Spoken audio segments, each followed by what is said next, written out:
Bismillahirrahmanirrahim. Assalamualaikum warahmatullahi wabarakatuh. Terima kasih. Sebelum saya mulai, nahmaduhu wa nusalli wa nusallim ala nabiyil karim amma ba'd.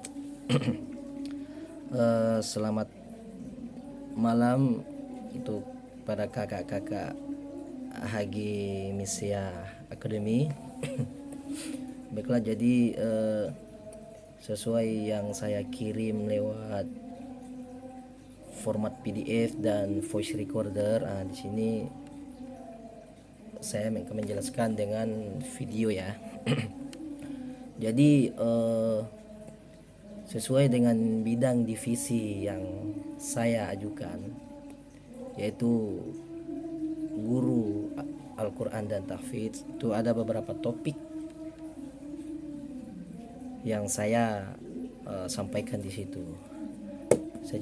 Saya sebutkan satu-satu. Yang pertama itu ada collaboration, kemudian ada communication, yang ketiga ada penguasaan tajwid sejak dini, yang keempat ada experience field, kemudian yang kelima penguasaan suasana Islamik, dan yang keenam perkenalan dengan kisah-kisah Nabi dan sahabat. Yang ketujuh, topik yang ketujuh perkenalan dan penguasaan tahsin qiraah, dan yang kedelapan perkenalan dan penguasaan tanda-tanda baca Al-Quran. Yang kesembilan perkenalan dan penguasaan tentang adab-adab Islami. Kemudian yang ke-10 ada improving self character. Yang ke-11 Islamic character habituation. Yang ke-12 itu ada telling story. Nah, dari beberapa yang topik yang saya sebutkan tadi itu ada, saya mengajukan sekitar 5 topik unggulan lah. Sebenarnya semuanya menarik, Kak, tapi ada beberapa yang bisa kita saya pribadi menganggap itu unggulan. Kenapa? Yang pertama itu ada Islamic character habituation. Mengapa Islamic character habituation? Karena ya bagaimana cara agar guru dan murid itu sama-sama membiasakan suasana di kelas itu seperti suasana lingkungan yang penuh dengan adab-adab Islamika. Kemudian yang kedua itu ada collaboration. Nah, collaboration ini yang dimaksud ialah guru dan peserta anak didik itu harus satu chemistry gitu loh. Kemudian yang ketiga perkenalan dan penguasaan tahsin qiraah. Jadi sejak dini itu kita harus memahamkan dan memberikan perkenalan, kalau bisa dikuasai lah. Itu harapan kita sebagai untuk anak didik, agar nanti kedepannya tidak susah untuk melahjahkan atau membaca Al-Quran, karena sudah ditanamkan modal atau di dalam pikirannya itu gimana caranya menyebutkan huruf hijaiyah satu persatu itu dengan tahsin yang baik dan benar. Kemudian yang keempat itu ada perkenalan dan penguasaan tajwid. Nah, itu juga salah satu poin penting, di mana dari sejak dini itu kita harus memahamkan, memberi perkenalan kepada peserta anak didik itu untuk menguasai hukum tajwid walaupun dalam step by step atau dalam bertahap. Kemudian topik yang kelima itu ada telling story. Kenapa telling story?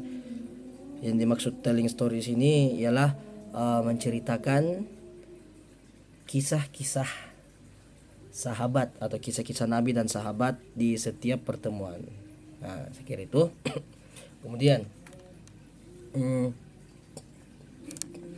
apa opportunity atau hikmah dalam studi kasus dari beberapa poin unggulan tadi? Di sini saya akan menjelaskan ada 3 menurut saya pribadi.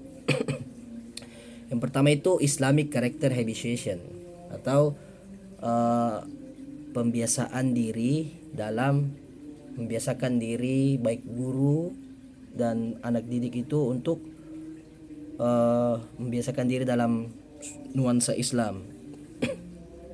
Kenapa saya mengatakan ini penting atau ini masuk dalam top unggulan? Karena dengan anak didik yang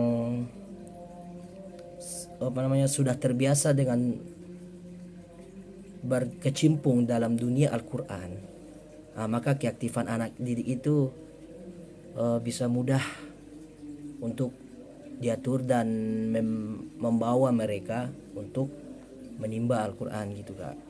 Kemudian yang kedua yaitu collaboration. Kenapa collaboration ini juga penting atau saya kasih masuk dalam unggulan? Karena itu gimana guru dan anak didik itu harus masing-masing itu harus satu chemistry-nya sesuai yang saya bilang tadi. Jadi sangat penting bagi guru dan peserta didik itu memahami satu sama lain. Untuk apa? Ya untuk bisa misalkan dari sisi guru itu bisa menstandarisasi cara komunikasi, gimana biar beberapa dari karakter anak ini bisa memahami apa yang seorang guru itu sampaikan. Itu opportunity-nya, kelebihannya di situ. Tapi jika berbicara soal risk atau risikonya itu akan berisiko jika gurunya ini tidak mau memahami karakter dari seorang anak. Memang di dalam misalkan dalam satu kelas itu anak didik pasti mempunyai beberapa sifat dan karakter masing-masing. Nah, di situ tugas guru harus harus memahami semua masing-masing karakter dari anak didik itu agar bisa dibawa atau didorong bersama-sama untuk pelajari Al-Quran Kak. Kemudian yang ketiga itu ada telling story. Nah, telling story ini saya rasa cukup penting. Misalkan dalam suatu kelas itu perlu kita dalam setiap pertemuan dengan anak didik itu perlu kita sampaikan atau kita ceritakan salah satu kisah sahabat dalam menimba ilmu gitu, dalam menuntut ilmu pada saat itu. Untuk apa telling story ini penting? Ya untuk kita harapannya untuk semoga anak didik kita dengan mendengarkan telling story kisah-kisah Nabi itu bisa mendapatkan semangat yang luar biasa untuk mempelajari agama Kak. Jadi seperti itu hikmahnya. Saya kira itu yang dapat saya sampaikan, kurang lebihnya mau dimaafkan. Saya Khalid, terima kasih banyak. Semoga video ini bisa jelas ya Kak ya. Terima kasih. Assalamualaikum warahmatullahi wabarakatuh.